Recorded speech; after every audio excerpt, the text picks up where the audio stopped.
Assalamualaikum warahmatullahi wabarakatuh. Perkenalkan, nama saya Azhar Aziz Pratama dari kelompok 2 pengantar pendidikan. Di kelompok kami itu beranggotakan atas 3 orang, yaitu saya sendiri selaku moderator, Alia Haziko sebagai pemateri, dan juga Andi Indriani Surya Iskandar sebagai pemateri. Baik, kami dari kelompok 2 akan mempresentasikan tentang pengertian pendidikan dan beserta unsur-unsurnya. Dan untuk mengefisienkan waktu, kita akan langsung saja mendengarkan pemaparan materi dari Saudari Alia Haziko. Kepadanya dipersilahkan dengan hormat. Bagian A. Yang pertama, pengertian pendidikan. A. Pendidikan sebagai proses transformasi budaya.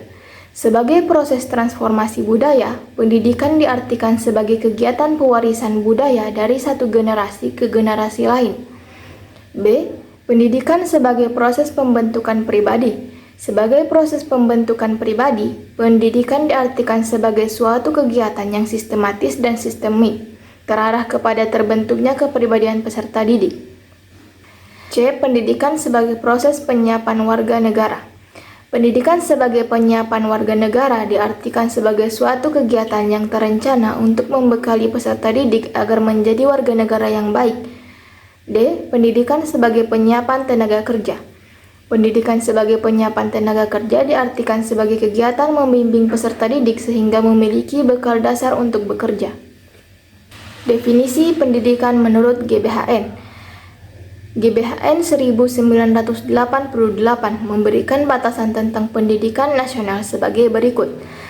Pendidikan nasional yang berakar pada kebudayaan bangsa Indonesia dan berdasarkan Pancasila serta Undang-Undang Dasar 1945 diarahkan untuk meningkatkan kecerdasan serta dapat memenuhi kebutuhan pembangunan nasional dan bertanggung jawab atas pembangunan bangsa.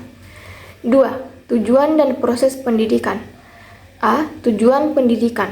Tujuan pendidikan memuat gambaran tentang nilai-nilai yang luhur, baik, pantas, benar, dan indah untuk kehidupan. Pendidikan memiliki 2 fungsi, yaitu memberikan arah kepada segenap kegiatan pendidikan dan merupakan sesuatu yang ingin dicapai oleh segenap kegiatan pendidikan. B. Proses pendidikan. Proses pendidikan merupakan kegiatan mobilitas segenap komponen pendidikan oleh pendidik terarah kepada pencapaian tujuan pendidikan. Kualitas proses pendidikan menggejala pada 2 segi, yaitu kualitas komponen dan kualitas pengelolaan. Itulah dia pemaparan materi dari saudari kita Alia Haziko.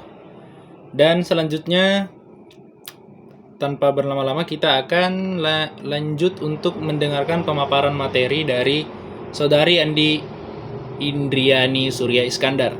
Kepadanya dipersilahkan dengan hormat. Selanjutnya yaitu B. Unsur-unsur pendidikan.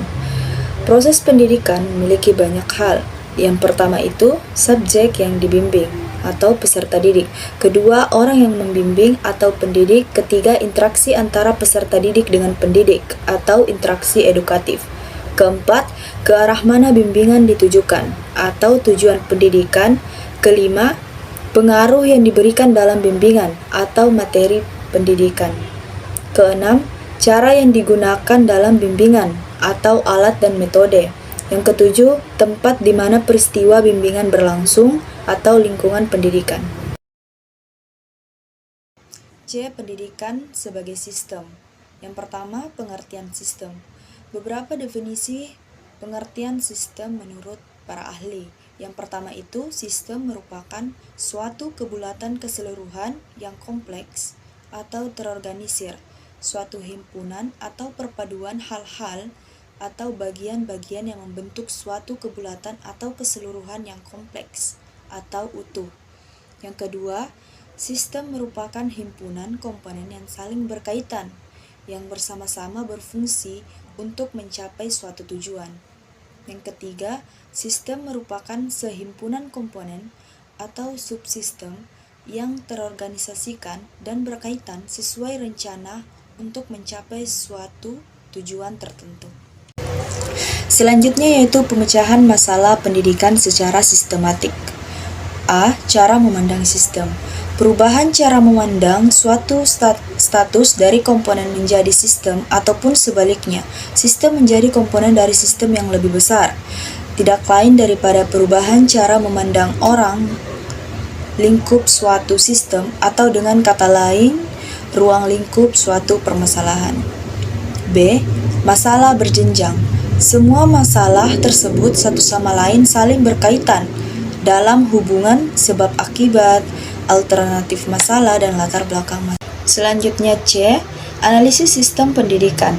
Penggunaan analisis sistem dalam pendidikan dimaksudkan untuk memaksimalkan pencapaian tujuan pendidikan dengan cara yang efisien dan efektif. D. Saling hubungan antar komponen, yaitu komponen-komponen yang baik menunjang terbentuknya suatu sistem yang baik. E. Hubungan sistem dengan suprasistem. Dalam ruang lingkup besar terlihat pula sistem yang satu saling berhubungan dengan sistem yang lain. Hal ini wajar karena pada dasarnya setiap sistem itu hanya merupakan satu aspek dari kehidupan, sedangkan segenap segi kehidupan itu kita butuhkan, sehingga semuanya memerlukan pembinaan dan pengembangan. Baik, itulah dia materi yang sempat disampaikan oleh saudari Andi Indriani Surya Iskandar.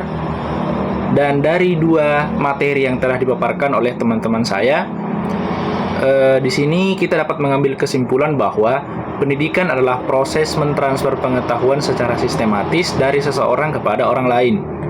Pendidikan bertujuan untuk membentuk, meningkatkan, dan menyempurnakan pengetahuan serta keterampilan dan sikap. Dan juga jika salah satu unsur pendidikan tidak ada, maka proses pendidikan tidak akan terjadi. Misalnya, jika tidak ada unsur materi, maka tidak akan jelas arah pendidikan. Begitu juga jika tidak ada unsur sarana dan prasarana, maka siswa akan kesulitan untuk belajar dan melaksanakan proses belajar dan mengajar. Dan itulah dia hasil diskusi kami.